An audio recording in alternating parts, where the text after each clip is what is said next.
रुको यशोदा, ये क्या कर रही हो तुम? अपने भूखे लल्ला को दूध पिला रही हो जीजी।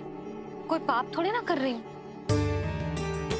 पाप नहीं है, किंतु भूल अवश्य। अपने संतान की भूख मिटाना भूल कैसे हो सकती है जीजी? एक कर्म कांड के लिए मैं अपने संतान को और भूखा ना रख सकती।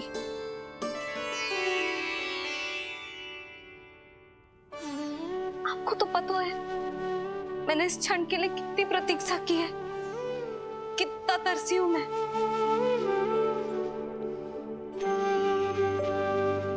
जब जब मैं संसार भर की मैया को देखती थी अपनी संतान को गले लगाते हुए, उन्हें दूध पिलाते हुए, तो मैं मन ही मन यही प्रार्थना करती थी कि मैं कब मैया बनूंगी, कब मैं अपने तन अपने रक्त से अपने संतान का पोषण करने का अनुभव करूंगी। और आज जब ये अनुभव करने का अवसर आयो है, मेरा लल्ला सामने है, भूखो है, तो तुम मुझे रोक रही हो जीजी? यशोदा, प्रतीक्षा के वो दिन बीत गए। अब तुम मैया हो और ये मैया अपनी संतान का हित चाहती है ना? बहन, शास्त्रों के अनुसार किसी भी व्यक्ति के जीवन काल में 16 संस्कारों का विधान होता है, जिन्हें पहले ही पूर्ण किया जा चुका है जब तुम्हारा लल्ला तुम्हारे गर्भ में था। अब जात कर्म संस्कार करना है। तुम्हारे लल्ला और हमारे प्रिय नीलमणि के लिए अत्यधिक लाभदायक है ये। किसी भी कार्य को करना अवश्य होता है, किंतु उसे सही ढंग से करना उससे भी अधिक महत्वपूर्ण।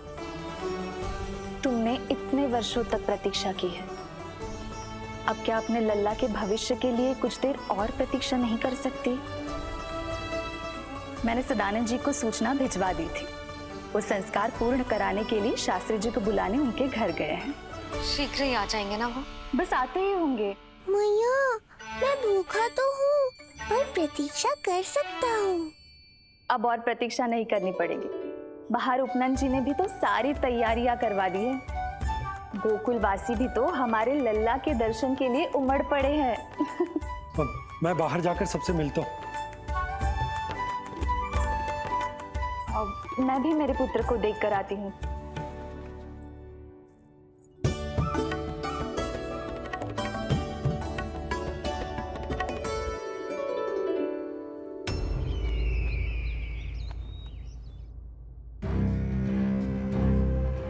अवश्य भैया को अपनी त्रुटि का अनुभव हुआ होगा,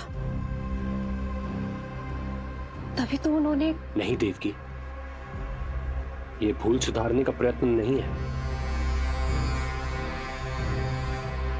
ये तो श्री योग माया की चेतावनी का परिणाम है। मृत्यु तीव्र गति से तेरी ओर चली आ रही है कंस। यदि इसे तनिक भी टालना चाहता है तो अपने दुष्कर्मों की क्षमा मांग, अपने पापों का प्रायश्चित कर और निर्दोष देवकी और वसुदेव को इसी क्षण मुक्त कर, वरना अपने भाग्य का उत्तरदायी तू स्वयं होगा। हमारा अष्टम पुत्र उसे मिलता तो कंस उसे भी क्रूर मृत्यु दे देता। उसे नहीं मिला, इसीलिए उसने हमारे चरण पकड़ लिए। बदलना उसका स्वभाव नहीं है देवकी। उसे आकाश पाताल एक क्यों ना करना पड़े, वो हमारे अष्टम पुत्र को ढूंढने का प्रयत्न अवश्य करेगा। मेरा छोटा सा नीलमणि, भूख बहुत अधिक कष्ट तो न दे रही? नहीं मैया, मैं और प्रतीक्षा कर सकता हूँ। अब लग रहा है ये बढ़िया। अरे सुनो, गेंदा कम पड़ जाए तो वहां से ले आना दौड़ के, ठीक है? अरे मैया, तनिक जोरों से हाथ चलाओ, शाम को उत्सव है। जानकी, कस्तूरी, तनिक शीघ्र हाथ चलाओ। यदि गोकुलवासी लल्ला के दर्शन करके चले गए तो तुम दोनों को ही इन्हें घर घर वितरण करने जाना पड़ेगा। गोकुल के प्रत्येक प्राणी का मुंह मीठो होना चाहिए, चाहे वो पशु पक्षी क्यों ना। जी भैया। पंडित जी आ गए क्या? जीजी, ये ठीक लग रही है ना? बस तो फिर इसके साथ की चोली और मिल जाए। इतनी देर क्यों लग रही है पंडित जी को? यहाँ मेरा लल्ला भूखो है और जय की। सुनो सुनो सुनो सुनो, शास्त्री जी पंडित सदानंद जी को लेकर घर से निकल चुके हैं। किसी भी क्षण यहाँ पहुंच जाएंगे। बस उनके द्वारा जात कर्म संस्कार के पूरे होते ही आप सभी लोग नंदलाला से मिल सकते हैं। मेरी आप सभी से हाथ जोड़कर विनती है कि कृपया करके एक पांत में खड़े हो जाइए।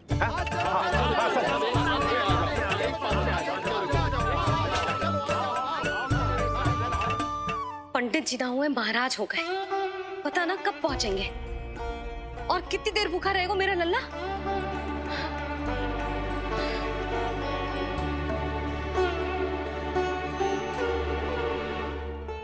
मैया मुझे दूध पिलाने के लिए कितनी व्याकुल है।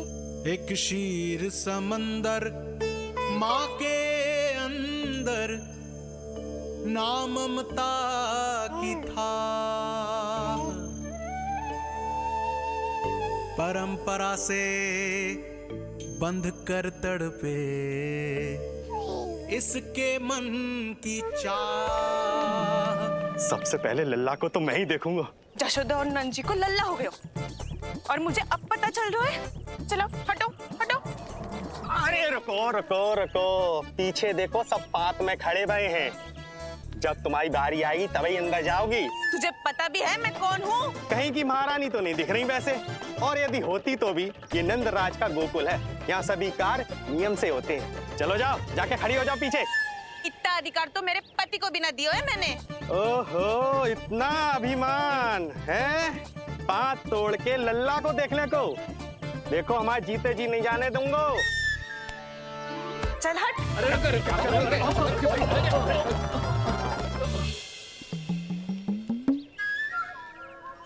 क्यों रे, इतने प्यारे लड्डू बने हैं, जशोदा जी को लल्ला हुआ है और तू मुझे बताने भी नहीं है? अरे ढोल बज गया, पूरे गोकुल में घोषणा हो गई चाची, तुमको फिर भी पता नहीं चला? नहीं तो उल्टा मुझसे प्रश्न कर रही है। शुभ समाचार बताने तुझे घर आना चाहिए कि ना? चाची, अरे चाची, चाची। सुलक्षणा, मेरा लल्ला भूख से तड़प रहा है और पंडित जी जाने कहाँ रह गए हैं, और तू मेरे भूखे लल्ला के सामने जो लड्डू खा रही है।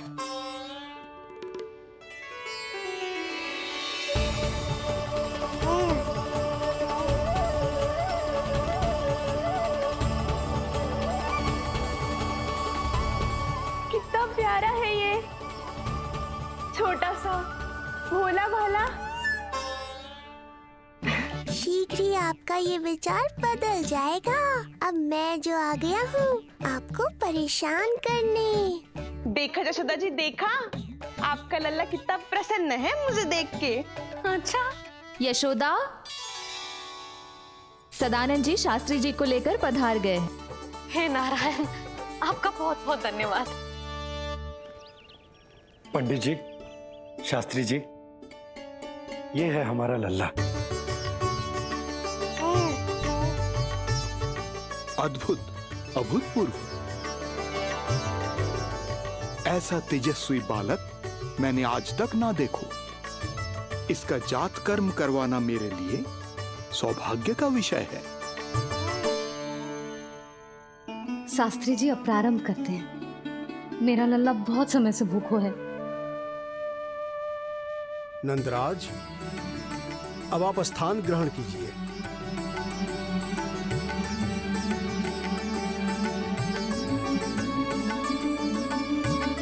नंदराज, अब आप लल्ला को अपने गोद में लीजिए।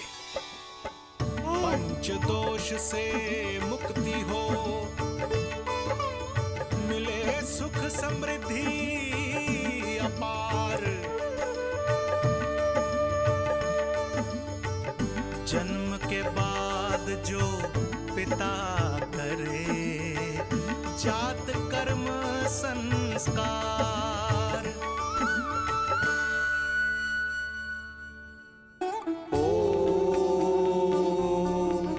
वक्रतुंड महाकाय सूर्यकोटि समप्रभा निर्विघ्नं कुरु मे देव सर्वकार्येषु सर्वदा।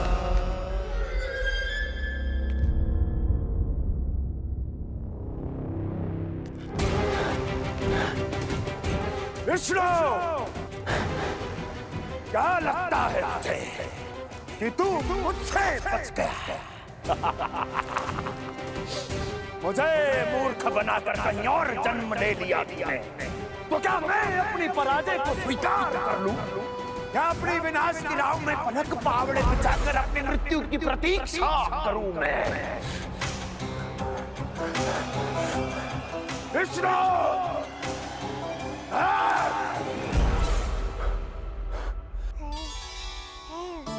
इस लौकिक संसार में अपने पुत्र का स्वागत करो नंदराज।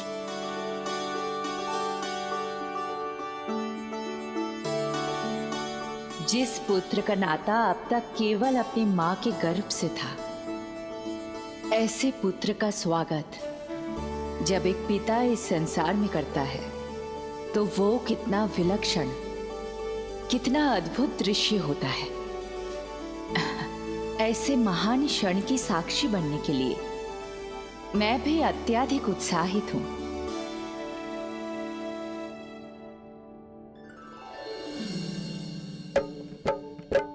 घी और शहद में डुबो के नंद जी सोने का तार, ओम बनाकर पुत्र जीवा पर दे रहे प्रथम आहार, दे रहे प्रथम आहार।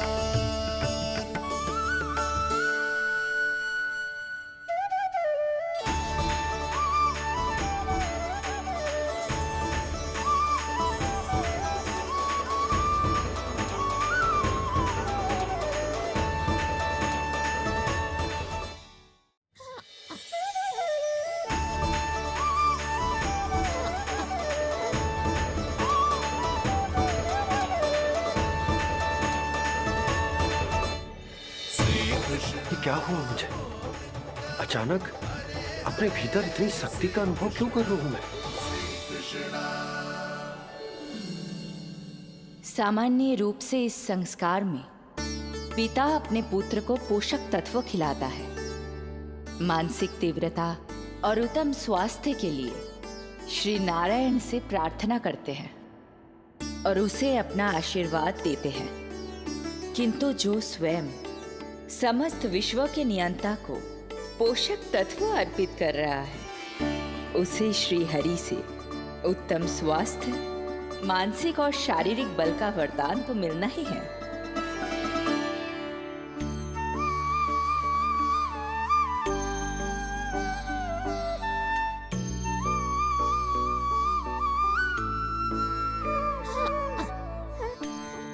जानती हूँ ये सब आवश्यक है, किंतु घी और शहद की एक छोटी सी बूंद से क्या होगा?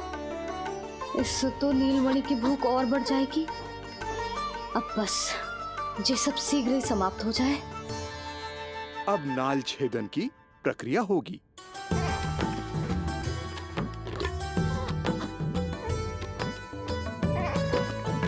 सब हो गया।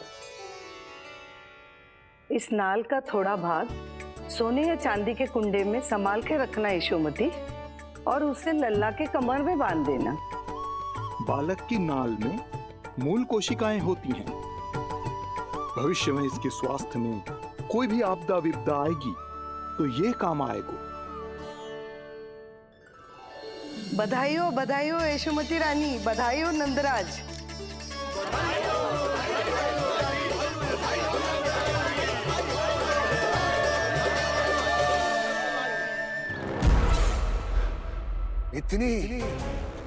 इतनी आसानी से विजय नहीं मिलेगी तुझे।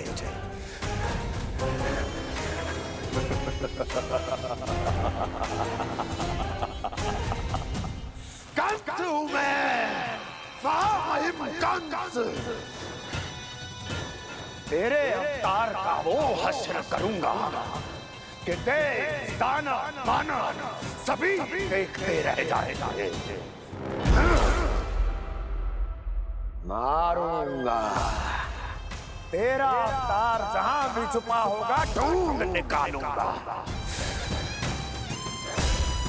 और उसे ऐसी मृत्यु दूंगा, आने वाली पीढ़ियां मेरे भय से अपनी मां के कोख में कांप उठेंगी।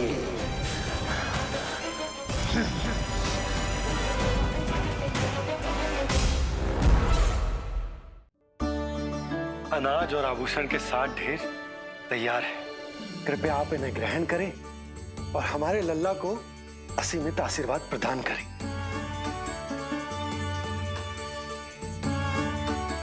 बालक आयुष्मान हो। आप सभी प्रसन्न रहें। आपके समस्त कुल पर श्री नारायण की विशेष कृपा हो। अरे भैया लो। ना जीजी, मेरा लल्ला अब तक भूखा है।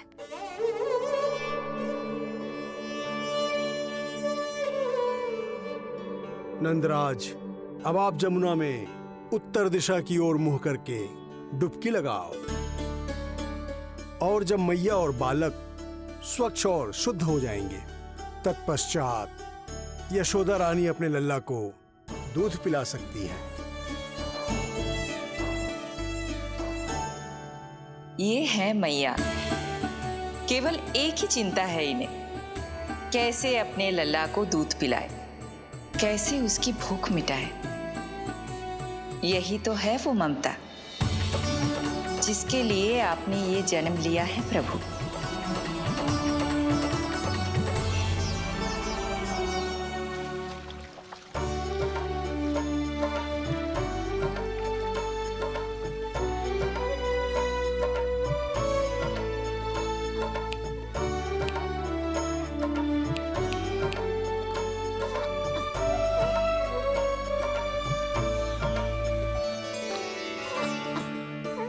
देख कष्ट मैया का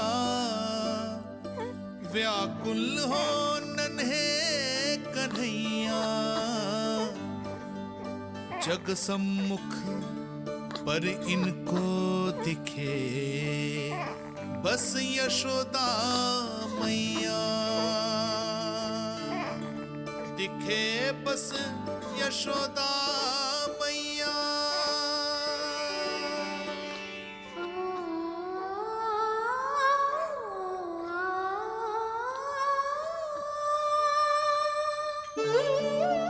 कहते हैं नारी का जीवन मैया बने बिना अधूरा होता है। मैं कब से अधूरी थी, तेरे लिए तड़पती थी, नारायण से प्रार्थना करती थी और सोचती थी नारायण मेरी आस पूरी क्यों ना कर रहे।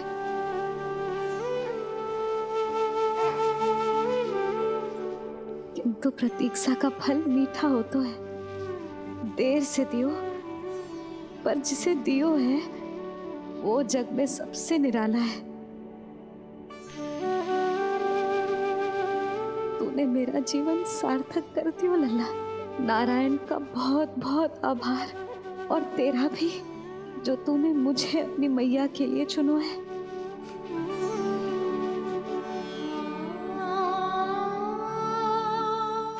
आभार आपका जो आपने मुझे अपनी ममता का अनुभव करने का अवसर दिया मैया।